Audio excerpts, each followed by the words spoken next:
we review books aimed at teachers that may or may not claim to be evidence-based, whatever that is. I'm Darren, and this is Lucy, and we're here to crash that party that every education book seems to be throwing these days. You know, the research-based, evidence-informed, scientifically proven stuff that promises to revolutionise your classroom. That's right. We're like those party guests who actually read the fine print on the invitation. While everyone else is dancing to the latest edu trend, we're in the corner checking if the DJ actually knows who public service broadcasting is. I still don't know who that is. You still don't know. I feel like we should pick a different band each intro. Only after I've found out who public service broadcasting is. Sure, I mean, you could just Google. So each episode, we pick apart a book that claims to have the research receipts and ask whether some of these receipts are more like shopping lists on the back of an envelope. We'll dig into the studies, poke apart the claims, and ask the burning questions. Is this actually evidence-based or just sort of evidence-adjacent? Or as Darren would say, evidence-shaped? Evidence-shaped. And most importantly, should you spend your precious teacher time reading this, or would you be better off marking those books that you've been in the boot of your car all weekend, or all half-term, given when we're recording this? Sure. So grab your highlighters, pour yourself something delicious, and join us as we separate the Let's try again. Join us as we separate the research wheat from the pedagogical chaff. That is hard to say. Yeah. Let's get this party started. Really, I wasn't expecting to forward. Today, we are reviewing Educating Everyone, An Introduction to Relational Inclusion in Schools, which is quite a new book. It might be the newest book we've reviewed in terms of reviewing close to release date, I believe. Came out in March 25. And can I just say, regardless of my feelings about the contents of this book, which we'll get to shortly, it feels really nice. I should also say, so I had this book on the weekend when I was down visiting my nephews, and my nephew absolutely adored the cover of this book with the handprints on it. Yeah. I'm not mad. I'm not mad about the graphic design. But I meant this sort of silicone-y, which I'm a big fan of. All right. So let me tell you what this book sort of claims to do and to be. So the blurb says, and it's by Anthony Benedict and Alan Braven. Drawing on the latest neuroscientific research and rooted in good practice, interesting, Educating Everyone presents the concept of relational inclusion, encouraging schools to reconsider their traditional perspectives on mental health and behaviour. The authors pose thought-provoking questions about long-standing conventional approaches to behaviour management in schools that have remained largely unchanged since the inception of compulsory state education. They present a range of strategies that extend beyond the needs of individuals with complex requirements who are often isolated as a result of the misguided concept that they can be taught to conform. Relational inclusion is advocated as an inclusive approach that can benefit all children and adults. Interesting. Fostering comprehension of the underlying causes behind behavioural challenges. The book provides an essential framework for responding to student behaviour that has been tried and tested in real classrooms. And a bit more. But that's really what we're at. So this is about behaviour management, which I think as a teacher, as a previous teacher, as a current teacher, is one of the most interesting things for me to read about and one of the biggest challenges that anyone comes across. I'm speaking on behalf perhaps of teachers who work in, for example, mainstream schools, who work with quite large groups of children. There was at one point where he said something in here and I thought, I bet teachers at Eton don't have to deal with that. But, you know, I think mostly this will be familiar territory. Agree? Yeah, agreed. It's a really interesting book to read, actually, especially with a bit of distance from being in the classroom as well. And I'm not sure whether that's a good thing or a bad thing. Well, quite. So what you're drinking, what you're thinking, see how I remembered that? You did remember that. I mean, as is now tradition, we've done enough of these to call it tradition. I'm drinking tea. Not green this time. Not in the branded mug either. No. I mean, in the good mug, it's my Portsmouth branded mug. Yes, what I'm thinking is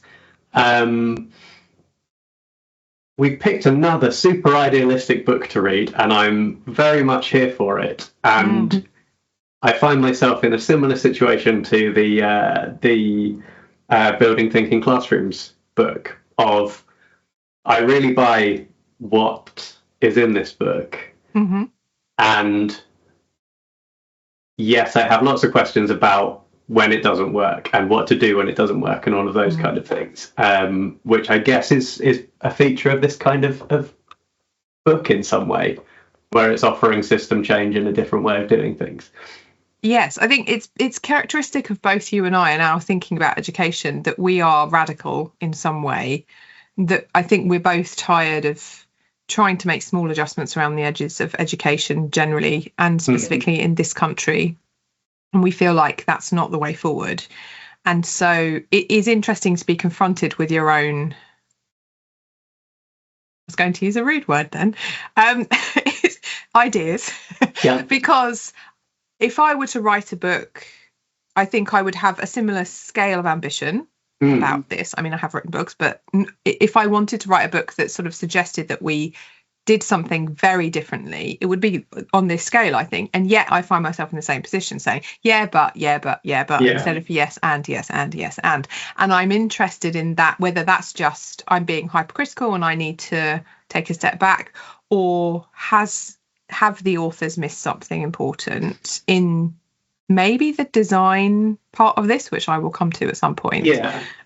So I broadly agree. It's a great book. I would recommend it. I was actually very emotional reading this book. There was an underlying general thesis of school isn't good for children a lot of the time, the way we currently construct it. And boy, oh boy, do I feel that in my heart for my own children. Yeah.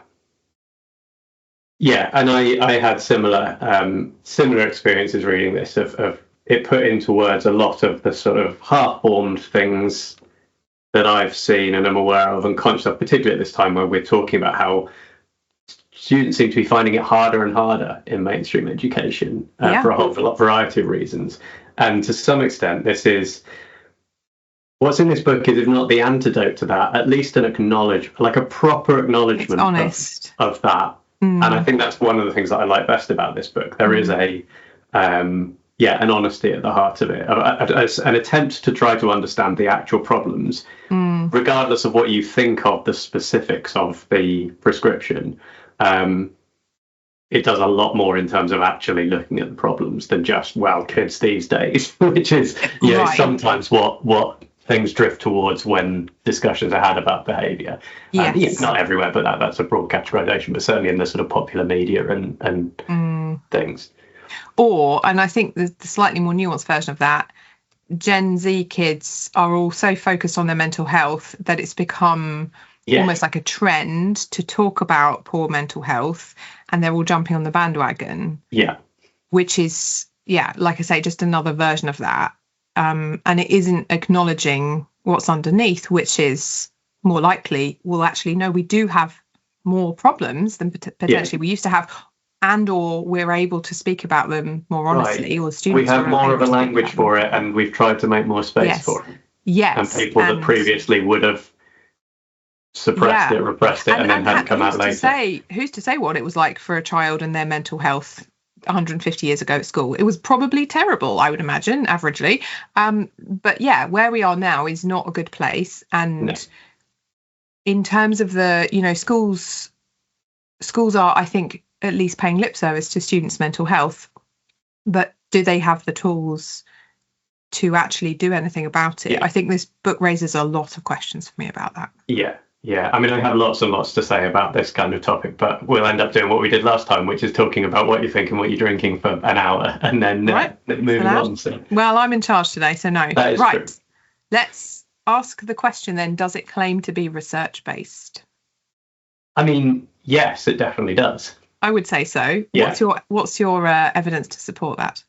I mean, first of all, it says it explicitly that it's based on evidence. You read that out in the blood, but there's references in text throughout. There's a bibliography at the end of each chapter. There are box outs referring to research and stuff. So I think.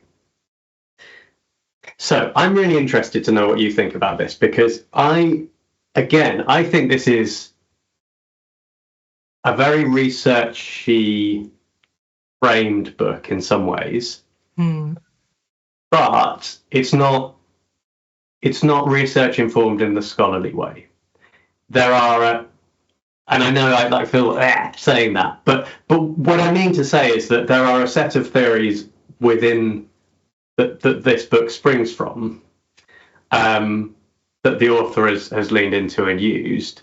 There's not a critique of how these theories relate to other theories that may be contradictory and things. And so I think that's an interesting thing, because in some ways it doesn't need to do that critique against other approaches, because that's not what it's trying to do as a book. It's a book talking about this particular thing called relational inclusion, which is based on, for them, a certain set of ideas and principles. But I do think that thing I mentioned before of saying, like, okay, what does this look like when it doesn't work, or how do you make the argument to someone who doesn't believe it? Yes. I think there's a lack of acknowledgement of other perspectives. Yes. Even in order to unpick them and say why they don't work and Agree. This is better. So it's not a very critical book. No. Apart from just saying the traditional approach doesn't work. And that's not critical in the scholarly sense. No. Yes. Okay. I do want to trouble what you said slightly. You said something about using evidence. It says in the blurb, drawing on the latest neuroscientific research. Yeah. And I think that is different. I'm interested in the choice of words there.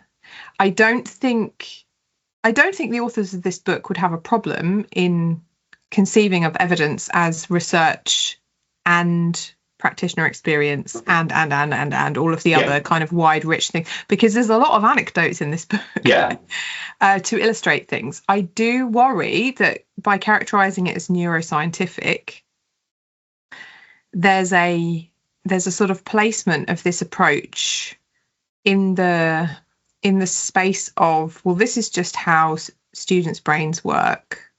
And so we should keep up to date with that, and we should base school policy on that. They do say that.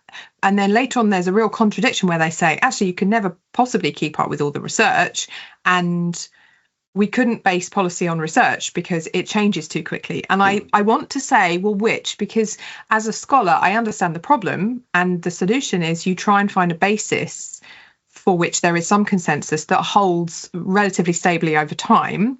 And then if something really big comes in to contradict it, you need to change the policy. But also you need to, very importantly, have a way of reviewing policy that takes into account those things. And I'm talking about school policy. This isn't necessarily government policy, although we'll get to that.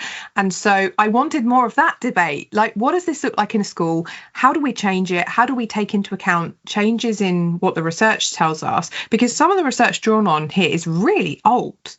I mean, attachment parenting, which is a big basis of what's going on here, has been around for decades.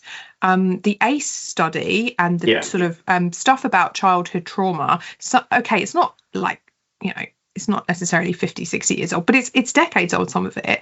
And I do worry that the authors here haven't necessarily kept up to date on some of the revisions to theory, the critiques of what's going on. And I'll come to that because I have one really big one.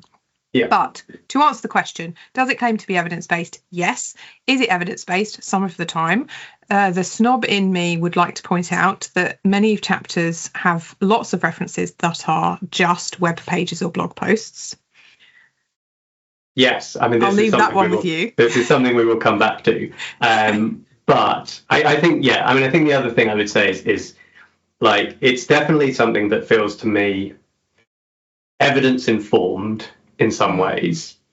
They've been exposed to a bunch of stuff, and they've taken useful and important things for them that they've put into their practice that they feel they've had some success with and want to communicate. And I'm kind of all for that. But that means from the way, it's not written to be academic writing. It's written, and again, we keep like gatekeepery kind of stuff. Continuum, right? Yes, it is a continuum, and it's in a good place for me compared to a lot of books that claim to have answers about education, because it does have something that's sitting underneath what they're saying beyond vibes, without wanting to be dismissive. Yes, I should also say, when we're thinking about whether it makes use of research, there was a part which worried me. which is where the sort of authors claim they did their own research on some children. And I mean claim. I'm assuming they did. I don't think I have any basis on which to question that they did. But we're talking about trauma and abuse and stress response and the behaviour that comes from that stress response that's dysregulated. And so the part of me that's a scholar looks at this and says, I really hope they did some really deep ethical work when they did that. But I'm not confident from the write-up. Yeah. I do worry. And we should be... It says we profiled 92 key stage 2 primary school children who had been identified as being a potential risk for permanent exclusion. And then there's some, quite a lot of data. And that one did take me by surprise. I was in no way ready for this. I was reading a book that was all about, behaviours and then tools. And then suddenly it's, well, here's some data, which I didn't really expect. And again, I wonder if there's a sort of snobbery to this, but I did think, oh gosh, I hope they did that properly. Yeah, I think to some extent there's a bit where we have to be consistent here. And we have been very critical when we've talked about AI in education stuff about how that feels like a big experiment on children without proper ethical consideration. And so I think we have to ask the same question, even when it's a space where we are supportive of, in some ways, the yeah, but I don't mean did they go through the university ethics? No, I know. Right, proper ethical consideration can mean a number of things. Yeah. I think what worries me, and again, it's just in the write-up, isn't it? You have no idea what they did, but they haven't explored what they did and how they did it enough for me to feel good about it. But I think that may be a me problem. So anyway, it's a thing of it's not that sort. That's not what the book was trying to communicate. So right, maybe not. Shouldn't expect it to be there. And so we're sort of in that. Do we consider it to be research based? And you've said yes. I do have some worries. I think there's a section in the book where one of the authors says, I needed a name for these 5 things, or I needed to find 5 things to fit with my toolkit. And so I thought, why didn't I do this before? I'll read what other people have written. And I thought, if we're 3/4 of the way through the book and you suddenly realise that you could read what other people had written in order to support your design of this toolkit, I don't think that's what happened. But I worry about that. But I also think, again, that's a bit snobby of the kind of... No, I will defend that one. I'll tell you why. The scholarly part of this is not, oh, you haven't read so-and-so's theory of X, Y, and Z, or how silly of you don't know anything. It's you're designing toolkits for real children in real schools with real teachers who have real issues, and this is critical work. You absolutely should know what's been tried before and what has failed before and how it's failed. And that is my worry, that I don't feel like that's necessarily happened here. No, but I think I mean, taking it from the point of view of, like, one thing that this story is to some extent, in the way that one thing that this book is to some extent, is a story of their journey from, traditional approaches, if you want to categorize it like that, and schools that they were in when they were more junior teachers, as they started to take on more responsibility and see that things that they were encultured into doing weren't working and all of those kind of things. So that narrative doesn't start with doing a bunch of research. That starts with a realization later on that things they've tried before haven't worked, and then new things they have tried, maybe some have worked and they're seeing success. And then they get to the point where they think, I'm thinking about this more deeply and look at other things. That is research, though. I think that's it. But I think it's a continuum, and it makes sense in the narrative of this book. They didn't come into this as researchers wanting to design relation and inclusion. They were teachers having experiences of the classroom, and they got to a point where they were trying to build something different. Right. And the point at which you're trying to build something, you're a designer, and I know most people don't think of themselves as designers in that stage, but the point at which you're trying to build something, whatever the thing is you're building, you have such a responsibility to see what else exists, how it's failed, and whether you can also partner with people who are already doing this work really well already. That is my big problem with most people in education trying to sell something. And I guess the way I'm looking at this is I'm just delighted that they got to that point. Because lots of people don't, or lots of people never have the bandwidth to get to that point because they're so stuck in the situation, the demands, the lack of available time and resources and things. So I guess for me, it's like, well, I'm glad they got there eventually, even if, in an ideal world, they did that another time. Maybe. But, yeah. All right, we're going to talk about things we loved and hated. I'm argumentative today. You are. I'm enjoying it. Would you like me to try and guess things you loved and hated first? Yeah, why not? We'll see if I'm right. Yeah. Okay. I'm going to start with loved. Okay. And I think you are on board with the thesis of the book. Mm-hmm. As was I. I don't think there's anything here which maybe contradicts your values as a human. I think you probably read some things that felt like they chimed with who you are and how you see students. Absolutely. I enjoyed that part of the book, and I think you did too. I think there were smattings throughout the book, and then they really hit their stride right at the end. I think it was about page 176, where the writers said, Ofsted, call to action. You are absolutely promoting this awful culture we have where we say, you're a naughty kid, you've had 3 strikes, off you go over there where we don't have to look at you. And then Ofsted are like, oh, did you get rid of all the bad kids? You shouldn't have done that, even though we've sort of incentivized you doing that. And, you know, it's like you can't win either way with the way that Ofsted currently inspect. And they call Ofsted out and they say, do better. I think you liked that. So, yes, I mean, I think so definitely that part of it. I think there was a much broader thing around that, which was one of the bits that I really loved, which was that as we got later in the book, they absolutely said, like, culture is at the heart of this, whether like school culture itself, but also the culture around schools and education more broadly, and talked about the fact that these things it's system-wide stuff. And we talked a little bit about ambition at the start, but it's that thing of not just saying, this book doesn't say teachers need to be better, teachers need to be learn these things, although they do say there's lots of training and support that teachers do, but it's situated within, yes, teachers need to be upskilled in a variety of different ways, but there's a culture and a system that also has to do better to enable this to work. And for me, like with my particular sort of interest, that idea of school culture, political culture, assessment culture, what's the word I'm looking for? Measurement culture around schools, managerial, like all of that interacts together. And you can't just like say, well, if the teachers do it, but if the teachers are more relational, then everything will be fine. There's a whole load of other stuff as well.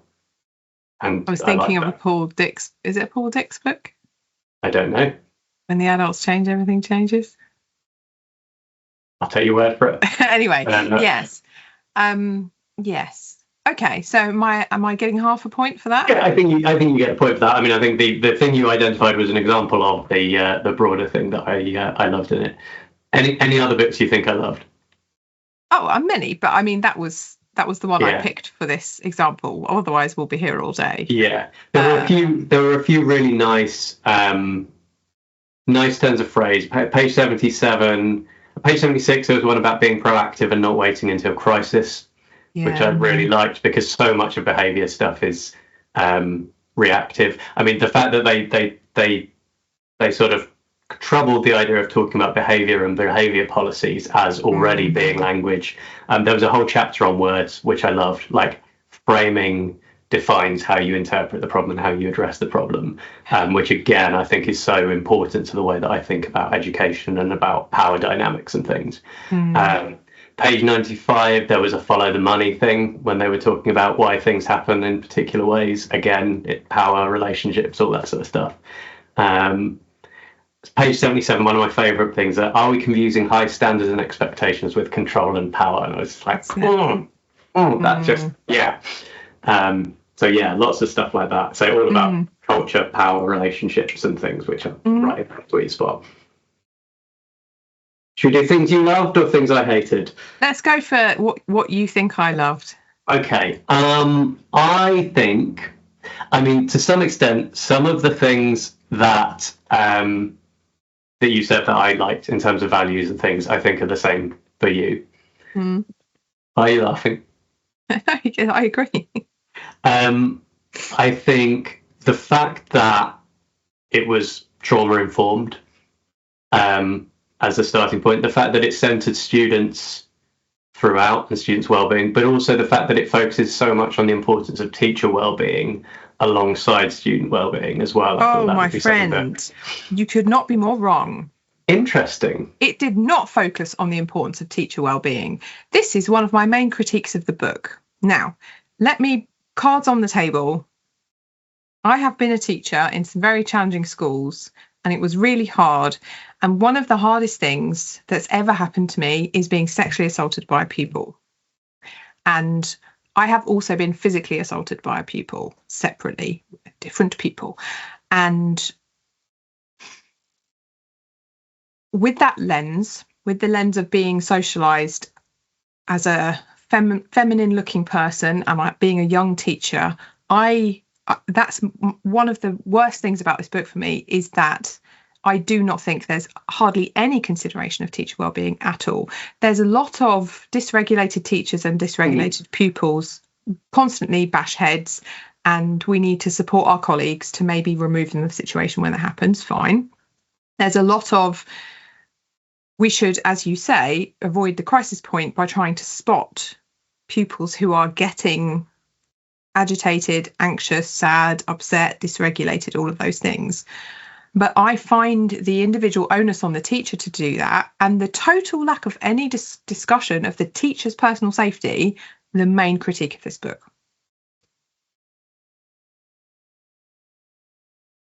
Because if we are to take the thesis from this book, which is that students should not be blamed for bad behaviour, we reframe it as dysregulated, traumatic experienced students who are doing the best they can in the situation they have in front of them, and we should support and care for them out of that. Okay, what if that situation is that kid is coming at me with a knife, which has happened to me? What if that situation is that kid is trying to punch me in my pregnant belly, which has happened to me? Because that's the sticky end of it for me. Yeah.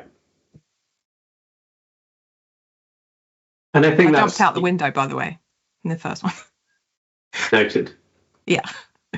I guess that's the thing for me where I said at the start of like I want to see the part, like what was missing for me in the book was the what happens when it doesn't work, what's when it's, you know, beyond the scope of what they're talking about here. Mm-hmm. I guess when I talk about teacher well-being, it was exactly the things that you said at the start there, of actually being aware of how the teacher's situation feeds into the dynamic, and doing things to support the teachers to know when they're not in the place to deal with those things. How does that help me, right? Just give me, let me give you this scenario, right? I get up at 6 a.m. I've got my own children at home who are, you know, teenagers, difficult to handle. We've already had an argument. I'm feeling already, you know, as he says, it's about the, what does he call it? Window of comfort. The window of tolerance.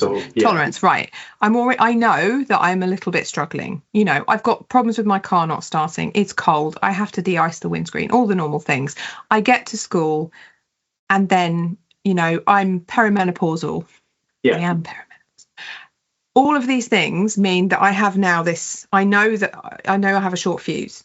Yes. I have a bad first lesson. My fuse gets shorter. Period 2, student walks in, about to kick off. How does that help me in that moment? Yeah. Honestly.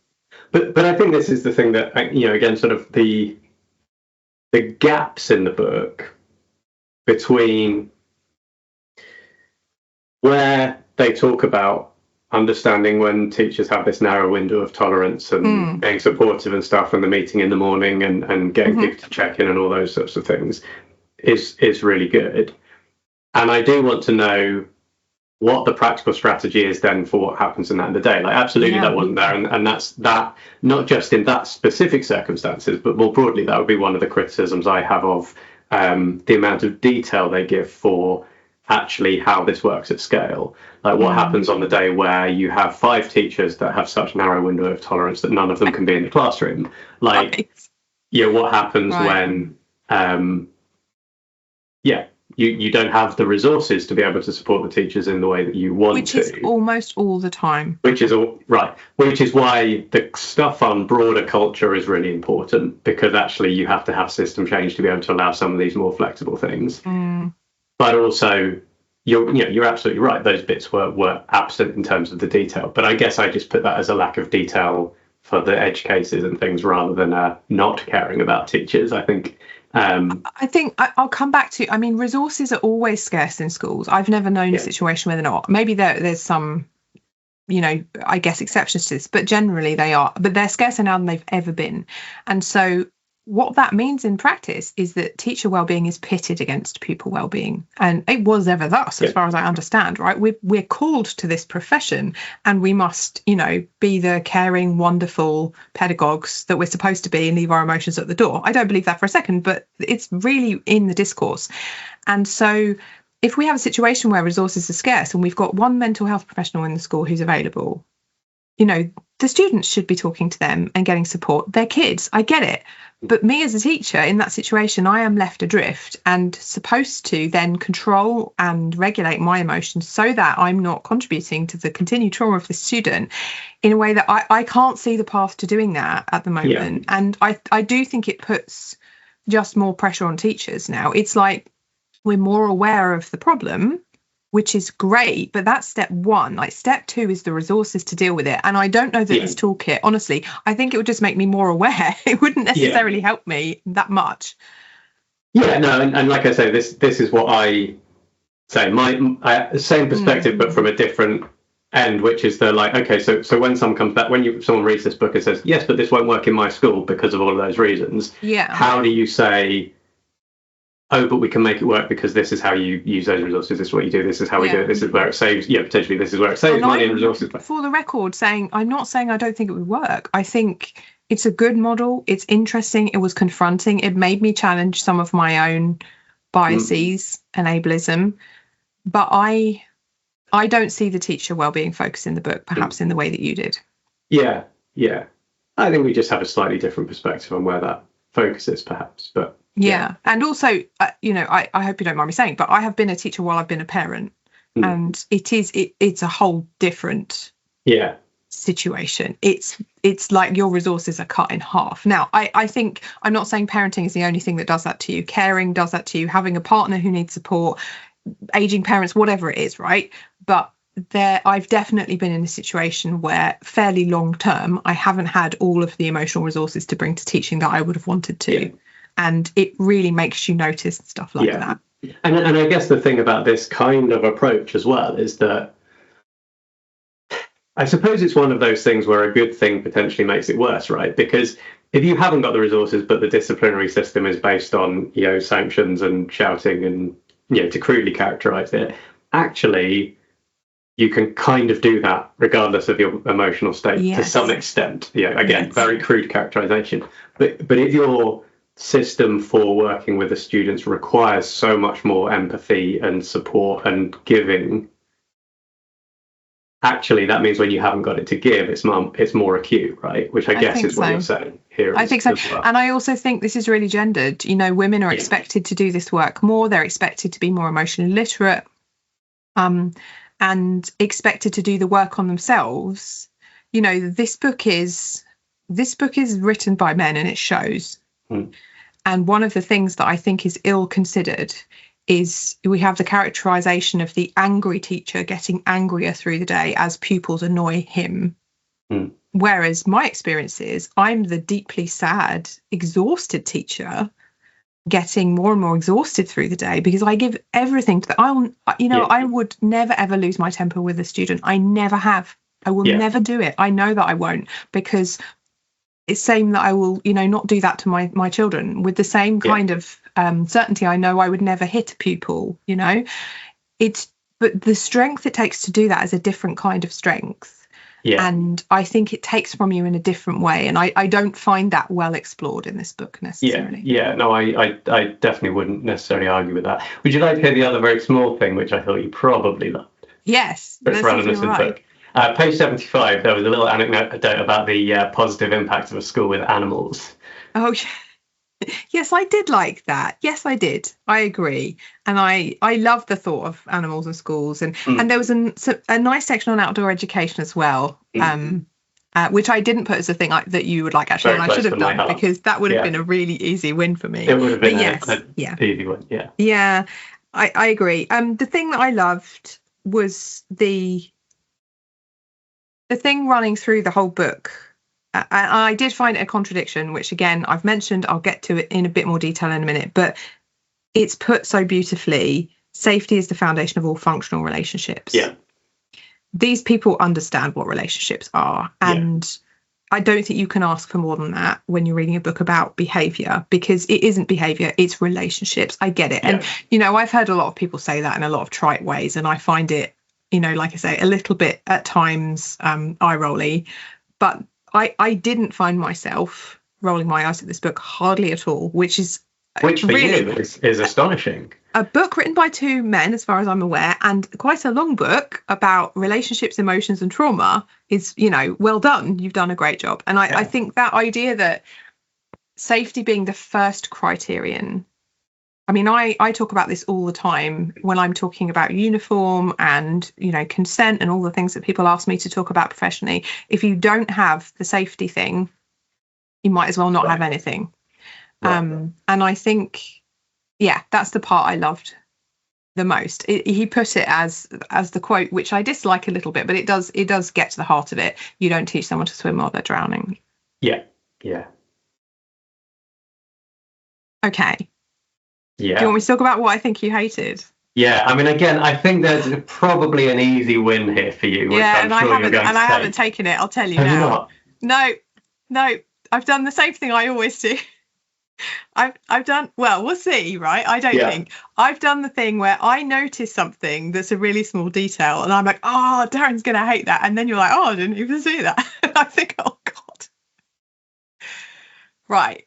Go on. At the risk of being trite and or flippant, there's a single bit in this book that made me write a rude word. So on page 128. Okay. Oh, I have page 128 noted down as things I hate. Dun, dun, dun. Should we get there? So they discuss several principles behind their approach. And at the end of the list of principles, it says, did I get this right? ChatGPT. Oh, my God. Well I never get points in this section. Now, although, here's the thing. Don't take my points away, Darren. No. So Darren, here's the thing. I'm begging you not to take my points away. I hate the fact that they use ChatGPT to come up with that list of things. It annoys me from a research point of view. Like, surely there's a paper somewhere out there that you could have pulled some things from that actually say that. I mean, let's face it, there must be. There definitely is. I mean, there must be if ChatGPT is saying that answer. Right. So, to that end, I absolutely hate it. However,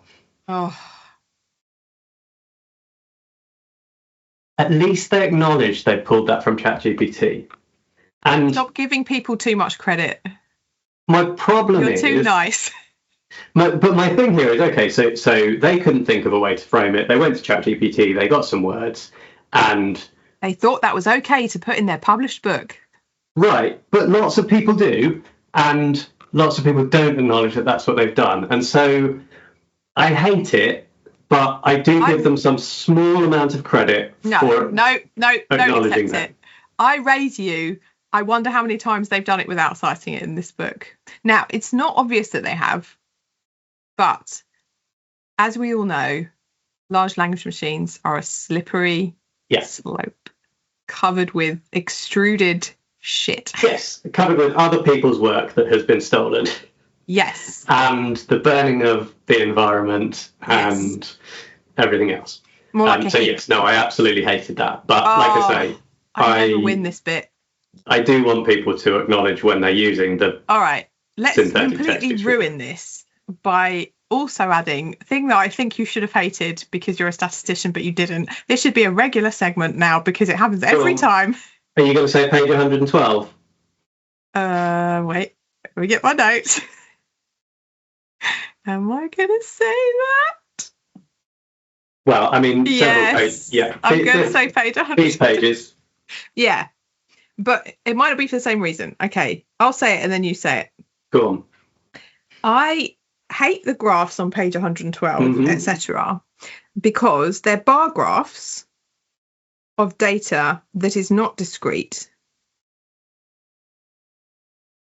And I find the discrete framing extremely unhelpful. Now, for the reader, the data is different types of what are they? Distribution of ACEs. There's quite a few different graphs. Yeah, there's quite a lot. They're very similar. They all have the same principles. But basically, they're things like when they're looking at it's a pupil profile tool, and they've sort of counted a number of things. But what they've counted is sort of things that would contribute, for example, to student traumatic stress response. So if you're familiar with the ACE study, it's to do with that. So, for example, the list of things that they have counted: neglect, witness to family violence, disruption in caregiving or attachment loss, medical trauma, sexual abuse, emotional neglect, blah, blah, blah, physical abuse. Now, those things almost always overlap in real life, and they are not discrete things. And I know this in great detail, and I really dislike that they are shown as bar graphs discretely with discrete bars. Okay, what have you got to say about that? So, I mean, I don't have a problem with the discretization insofar as they are categories that have been used in the collection of the data. I would expect that lack of discreteness to be acknowledged within actual writing about those things specifically. Or you could just use a better way of displaying the data that acknowledges they overlap. Such as? Venn diagram, perfect. But but there's a lot of different categories that would get too complicated too quickly. That's just giving up. I think it would be pretty difficult. I think that the thing for me that just I find unfathomable in terms of data display is, so obviously the issue is that the titles for the different bars are quite long. And so what they've done, and we can maybe sort of put this on screen, is that they've put a key next to the bars, which is sort of slightly color-coded and listed and all this sort of thing. Yes. And I took one look at that and thought, well, if you just rotate the graph by 90 degrees, then you can have the label with the bar. Yeah, fair enough. And suddenly it's much easier to read because you're not having to do that tracking back and forth. I mean, I have more. Again, we're into design now, which is fine. And also, this is horrible if you're colour vision impaired. It does not work at all. I have more of an issue again. They've kind of taken this adverse childhood experiences thing and adapted it slightly, and ended up with a list where it feels like it's third-hand data at this point. They've taken data where you're thinking about adverse childhood experiences. So an example, again, physical abuse, war or terrorism, parental criminal behaviour. And they haven't actually got data on whether the children have experienced that. They've got data on whether the teachers think that the children have experienced that. And then they've collected them into a bar chart. I actually think that data is almost useless at this point, because you have almost no idea. And again, this is an area I have intimate personal knowledge of. And it is a very odd situation to ask a teacher to basically guess whether a child's been sexually abused, which is what this is, right? Now, I'm not saying this isn't important stuff and we shouldn't be talking about it. We absolutely should. But that's not data that I really think is adding to what's going on in this book. Same thing with parental criminal behaviour. It's like suspected. Now, there are plenty of parents who have been arrested for being drunk for one night versus plenty of parents who have done things that are horrendous and unspeakable and have never been prosecuted for it. How would you as a teacher know that? You wouldn't. So I think I've got a lot of problems with this graph. Clearly, I'm really angry about this graph, Darren. You're not as angry as I am. I need you to match my energy, or I'll just turn it on you. But you're not. I was just livid about the basic design decision rather than the data underpinning. But yeah. Okay, fair enough. Okay. So, am I getting half a point for that? Yes. Yeah, no, definitely. Like, I definitely. I mean, there's a bit of a feedback loop here, because given the last few times we've done this, you've picked up on something on a graph and gone like, I bet you hated this bit. I looked to see if there was something I disliked. It's only a feedback loop if you're as suggestible as you are. I am. So yeah, I think that. So yes, definitely a point. There was another thing in that chapter, just ahead of all the profile tool, which infuriated me because of my need for closure on everything. Was it that there are 3 things and they only told you 2 of them? No, it was a story about how a primary head teacher had phoned them recently about a particular student, and it gave this big story about the interactions with the student, the fact that there were difficulties and the head hadn't worked out how to deal with it and blah, blah, blah. And it never told me sort of what the conclusion was or what they did. They just, like, the reason for this anecdote is to highlight the importance of finding the story behind the behaviour, and one way to do this is using the PPT. But they didn't tell me the story behind the behaviour. Oh, yeah. They told me that they couldn't resolve the behaviour because they never found the story. But I was invested in this child now because you told me, and I want to know what happened to this kid, and they didn't tell me. And I feel like that's a you problem. It's a me. Oh, absolutely, it's a me problem. Yeah. But yeah. Okay. Should we do things I think you hated? If you don't get this, I don't know what the end of that sentence is. No, I'm not going to threaten you because I do enough of that outside of this podcast. I guess so. The things that I have picked here, I'm not sure either of them are going to land, but because they're both quite small things in the book. These are kind of similar, perhaps, to the ones where you go, "This is a fine detail," and I don't know if you even noticed it. On page 84, there was a quote from "To Kill a Mockingbird" as a citation for a thing, which I thought the research communicator in you would have some issues with because it was treated in the same way as a quote from research. So it was, as Atticus Finch says, you never really understand a person until you consider things from his point of view, until you climb into his skin and walk around in it. Lee, 1960. And you didn't think I would hate the his? I mean, it's a direct quote, so... Yes, but the word sick is specifically designed for this. Sure. Okay, no, I didn't care about that. Interesting. Because it was the point where I sort of questioned some of the referencing. I didn't. I noticed quite early on in this book that we've got the full gamut of referencing from relatively scholarly things all the way through, like I said, web pages, news, blogs, actually literature. I think songs, they quote popular songs. I'm not mad at that. I kind of like it. I don't think it's you shouldn't use it to evidence a claim, but if you want to illustrate an idea, which it is here, lovely. Yeah, no problem. Okay. No problem with that. So 0 points for that. 0 points for that. Negative points almost for that. So I'm very nervous about the next one as well. You should be. But on page 160, the line, as the saying goes, you can't be a little bit pregnant. Ding, ding. Okay. Correct. Why do you think I don't like it? I mean, it's just quite gross. It's quite... I don't know why you would think I would find that gross. There's nothing, listeners, readers, watchers, there is nothing about the human body that I find gross. That is true. And that has been proved time and time again. But I don't necessarily mean the human body. I mean just the sentiment behind it is just right there. Now, you're sort of poking at the mycelium a little. There's so much unexamined misogyny in this book once you find it. There was always going to be. All books, sadly. But no, and no. Absolutely not. There's a book behind you, for example, I can see from here that absolutely does not have that data feminism. Data feminism. Right? There are many examples of books that do this beautifully. And I get it. I understand if this is not part of your lived experience, then you wouldn't know about it. But if I were, a man... If I were a man and I went down the pub with my golf sticks, like men do, what do men do? And found my other man author and said, "Hey, man, other man, that I'm going to write a book. Let's be men and write a really good man book." I'm being really rude. This is a good book.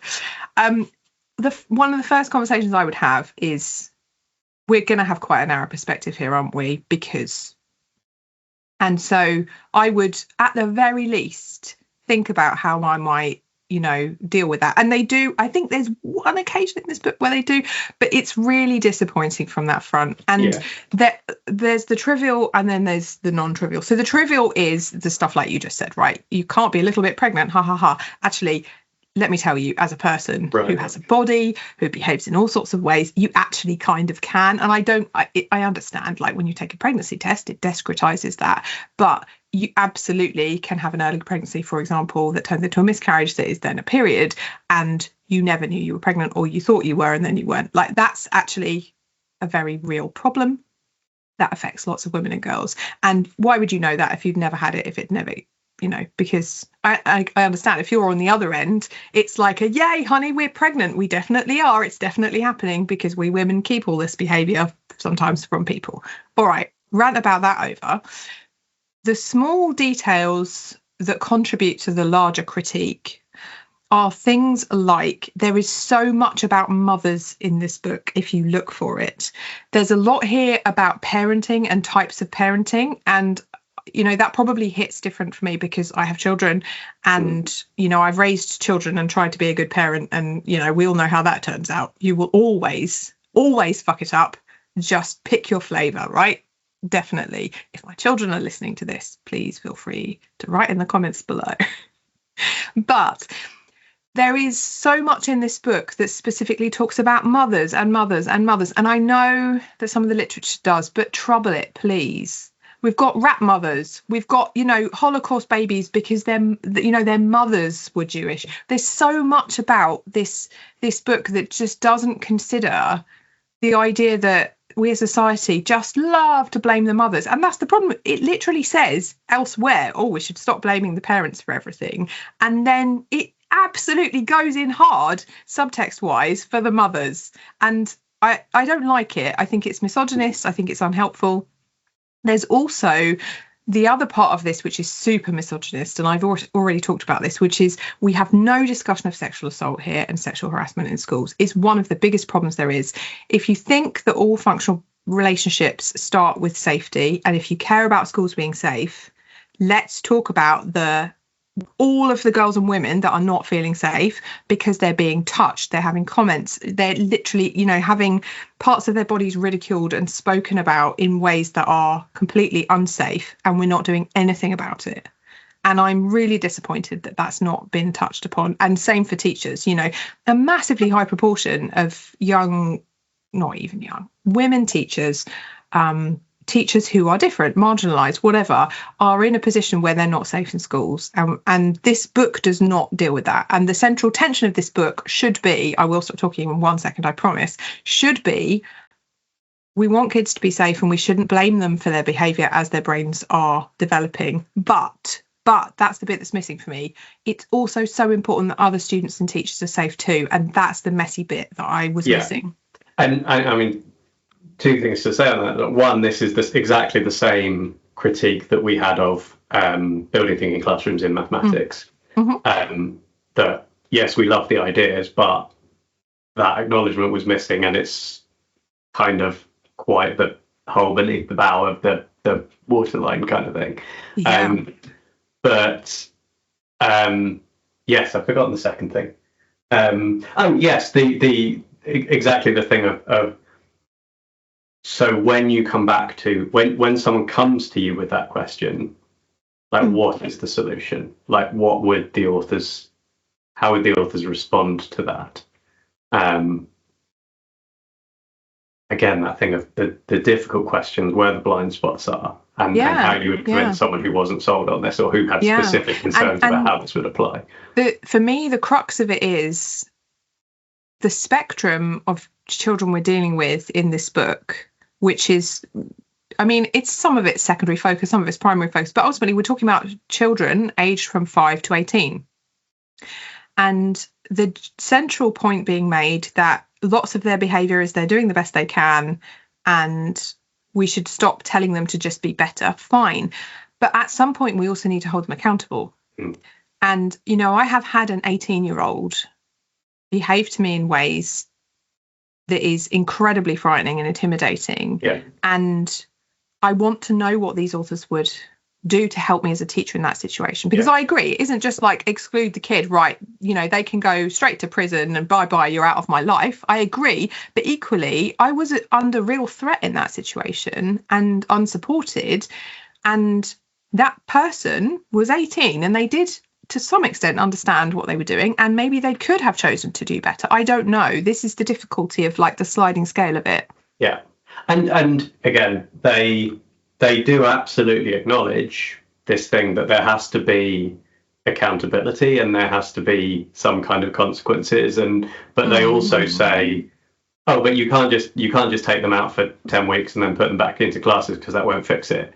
But what will? But How long? What's the actual thing? What's the thing when you try all the relational stuff and it's still not working? What when the trauma is so deep, even if you take it on their own terms, what when the trauma is so deep that you can't reach them? Yeah. Or there's something about certain teachers that is just re-traumatizing to the student. That teacher, because of the way they say something, is just like what their parent does who's abusing them. And there is no way you're going to unpick that or necessarily even find that that's the problem. Exactly. I've had students where they'll say, oh, he just doesn't get on with men. Yeah. Or that, if you're soft-spoken, that person won't listen to you. What do I do about that?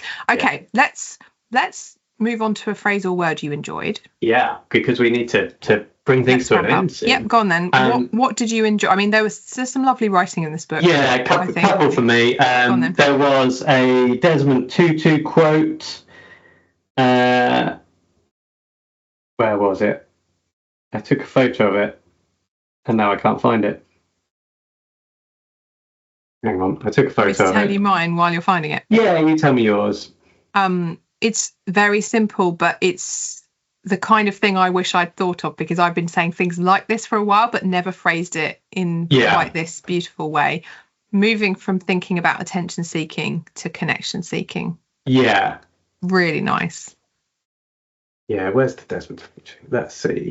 It was the falling in the river one that you mentioned earlier. Oh. That was a Desmond thing. There comes a point when we need to stop just pulling people out of the river. We need to go upstream and find out. Oh no, I didn't say that one. It wasn't that. It was the teaching them to swim when they're already going. Okay, so the authors actually use that quote twice. We need to stop pulling people out of the river and go upstream and find out why they've fallen in. Absolutely. Yeah. And then the other one I really liked was page 155. And again, this was one where I read it and it hit quite close to home for me, which was, over time, emotional states become personality traits. States become traits, yes. Yeah, which really, again, it's that thing of I see that, and I can point to that. Yeah, okay, great. Let's talk about something that confused you.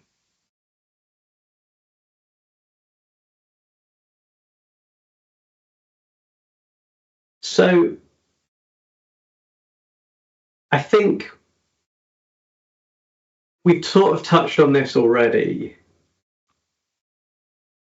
The thing that confused me was I read this book, I enjoyed this book. I got a lot out of it. I found there was a lot that was very thought-provoking and interesting, and things that, put things into words that I maybe couldn't have done before and things. I'm still not really clear how you would do this. Yeah, how you would make it work in a school. I agree. I don't know what it looks like. And, they've given examples, anecdotes on an individual level of this student, that student, and so on. But what does this look like as a system in a school? Yeah. That everybody can adhere to and support each other in, and sets these clear boundaries for students that they say are important, and doesn't have punishments but has accountability and some sort of consequence and things that doesn't feed back into the trauma. And I didn't get that bit from the book. And I guess that goes to one of my biggest criticisms of it, which I sort of feel like writing a book like this is a really good way to then sell a load of workshops and consultancy on how you could then teach people to do this in their school. And I'm not saying that's what these people have done, but it just feels like there's an extra bit missing that maybe you need to subscribe to maybe, and we should be alert to this in education, because people do this all the time, and not for sinister reasons, sometimes for sinister reasons, but not always for sinister reasons. They need to make a living and they really want to help, and they should charge for their time, right? And their time should be valued and their material should be valued. But as you say, there is a space also for people who are developing commercial interest that then perhaps feels difficult to reconcile with actually making things better. I think that's a really good point. Even the other thing that you could say is what the practical support website that goes alongside the book that has all of that extra detail and things would just be a really useful thing alongside this book. Even if you don't look at it from a sort of horribly cynical point of view, like I just did. I agree, but also we're designers, and the word toolkit is used a lot here, and they don't take it to mean what I would take it to mean. No. At all. Toolkit here is just a kind of list of some different behaviours, some different things to watch out for. It doesn't feel super tooly yet. And so, I agree. The thing that confused me was, and this plays into my, again, perhaps a blind spot with the feminism point, is that these writers had so many opportunities to talk about this one concept and they didn't take a single one. I have no idea why. That concept is consent. It seems like it's foundational to everything that they should be talking about, and yet it was nowhere to be found. And I'm really clueless as to why that's missing. So, if I could ask them anything, why the fuck haven't you talked about consent? Yeah. Where is it as part of this puzzle? But also, speaking to your point, how do I do it? Like, I'm kind of on board. I'm maybe 90% on board. I still have these misgivings about, in order to implement this approach, what does it cost? And I don't mean money. I mean, what does it cost teachers? What does it cost women and other minoritized people? How do we spread that emotional labor better? I care about that, but I'm on board broadly. But what does it look like in my school? How can I do it? How much time and energy and training, like you say, there is a critique of, you can't just take a child out of class for 10, 12 weeks, put them in a centre and put them back in and everything's fixed. Okay, what do you need to do? How long does it take? And I have to say, I've been watching, the sort of educating series, Educating Yorkshire, recently, and they have some inclusion centres where students get a lot of one-to-one attention and support, and they take them out for seemingly half a term or a term at a time, and it looks successful. Now, disclaimer, this is a show, it's been produced and edited to look a certain way, but they did seem to be having some success with that kind of approach. So I would love to talk to the authors about this. If you wrote this book, please talk to us. We would love to hear it. What about you? What would you like to ask them? Yeah, I mean, like I say, it's similar. We've said these things. How do you do it for reals? And how do you make the case to the unsympathetic audience? Because I think you and I are both very sympathetic audiences. I'm not. To some of this stuff. I'm not. I don't think that's true. No, I'm on board with care for students, but I am a real pragmatist when it comes to systems. I was persuaded kind of against my will. Interesting. But I mean, that's interesting to me because I guess that's my concern is that it's not actually that persuasive if you're not already most of the way there. Very persuasive. Interesting. Maybe I was being over careful of my biases in some respects.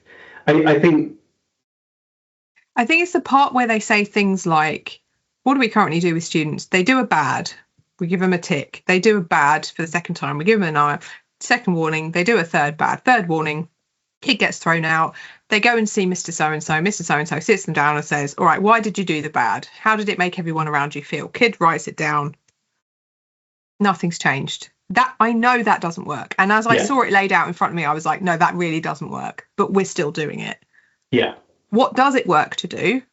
The illusion of a system and constraints and boundaries, and makes your average person who is behaving well maybe feel a bit better that there is a system. But it definitely doesn't work to make that child change their behaviour. I can tell you that much. So I think it's quite persuasive on that front. Right. Fair enough. I mean, I think it's one of those things where perhaps where we're saying we want more from this book is actually like, if you put this book as an introduction to a set of ideas that actually it need more people to do more work on and really build from, then I think it does a great job as being a starting point. Agree. It doesn't have the answers. No. But then perhaps that's also comforting. I'm also always distrustful of those who have answers. All right, we missed out what's enlightened you, and that's the last thing before we choose the next book. What has enlightened you here? I mean, like I say, I think that phrase that I picked out about emotional states becoming personality traits, I think was kind of the big thing for the whole the whole book for me, that it is that understanding of, emotion at the heart of all of this stuff, and a set of rules doesn't work if you're not in the right space to think rationally about them, right? It doesn't matter how good the rules, it doesn't matter how good the punishments and sanctions. Right. Ultimately, emotion is going to trump that for a lot of students in a lot of situations. But also those rules and sanctions might be stupid. Yeah. And I say this as a parent, I'm probably not the sort of parent that most teachers like, because if you have a school rule that students can't show their shoulders, and my child shows their shoulders and you send them home, I'm the one on the phone saying, why have you got this stupid school rule? You need to change this school rule. And I'm sure that's very annoying.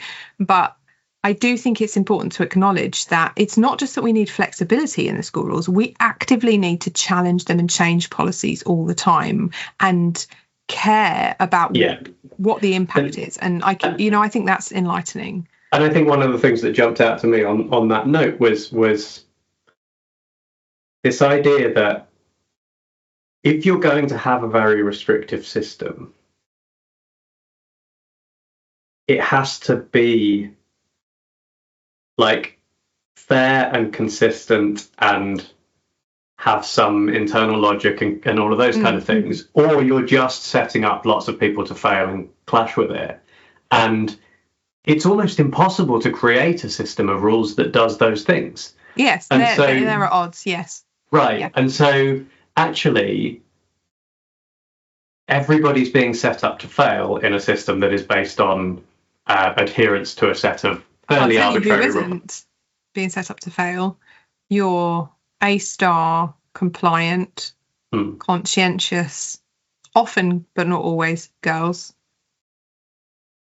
They do all right, and they come out really compliant. And also those people who have the extra resources to do private tutoring and things outside. Right. Yeah. Yeah. Okay. But it doesn't necessarily do them any good. No. All right. I think we've done a very thorough explanation there of, how we feel about this book. It's a good book. I was super challenged in my thinking, and so thank you, authors, for doing that. And the vehemence of my critique is usually in some way related to the scale of how challenged I feel by the book. So good job. I know, this feels like another one where we actually both think it's a good, useful book and have been very mean about it. I haven't been mean. I've been straight down the line. Critical. Exactly. All right. Okay. Now we get to the fun part. Yeah. Where Darren gets out his wheel. It's Darren's wheel. Here comes the wheel. How long is the song? It's as long as it takes for Darren to find his wheel. Yeah, I'm just going to let you keep going. Okay. Here's Darren's wheel. Are you ready? Never. I don't think I shared the sound, but I can press the button and share sound. Are you ready? Let's go. Let's go. So we're spinning the wheel to find the next book. What will it be? Oh, yes! The book is Math-ish, Finding Creativity, Diversity and Meaning in Mathematics. And the reason I'm excited is, I love the title, but the reason I'm super excited is I already own this book. So I don't have to buy it. Have you read it already? No, of course. Okay, I wouldn't have put it on the list. It's been sitting on my shelf and I really want to read it. So this gives me an excuse. Hurrah! But also it does look good. Yeah. Author? I think it's Joe Bowler. Yeah, I think it's Joe Bowler as well. I thought you were going to... Please check that, because I might be wrong. Going to check. I might be wrong. But yes. Very, very willing to be wrong. Let me find... Now, I couldn't tell you the author. I could tell you the colour. It's purple. Yes, it's Joe Bowler. There you go.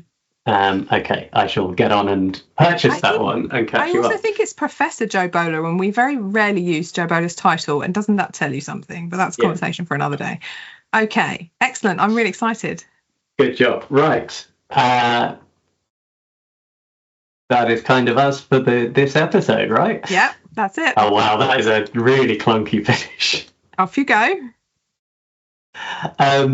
All right, tee me up. Okay, well, it's about that time. Much as we may want to keep going, every good party has to end sometime.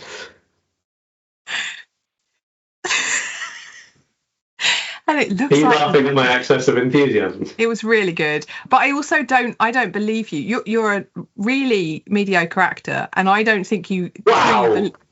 Wow. I don't think you truly believe that every good party has to win some sort of...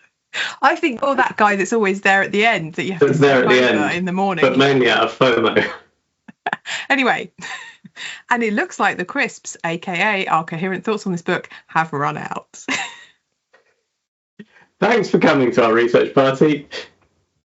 I just want to do it like badly now to prove your point. And we will see you in the next episode. Goodbye. Goodbye.